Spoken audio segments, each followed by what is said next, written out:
تو چت شده حاله؟ من خیلی خوشحالم، خیلی خوشحالم. تو دیدی سنمو چطوری با من حرف زد؟ اون از من عصبانی نبود، از من عصبانی نبود. هیچ وقت نشون نداده بودی حاله که عصبانیت مامان اینقدر برات مهمه. خیلی مهمه حمزه. با فکر کردم به عصبانیتش من نفسم بند می اومد.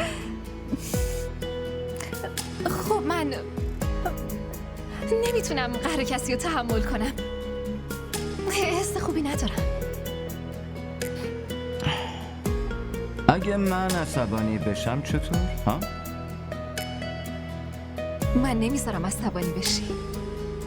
حالا فرض میکنیم که اگر عصبانی بشم چی؟ پس من قانعت میکنم.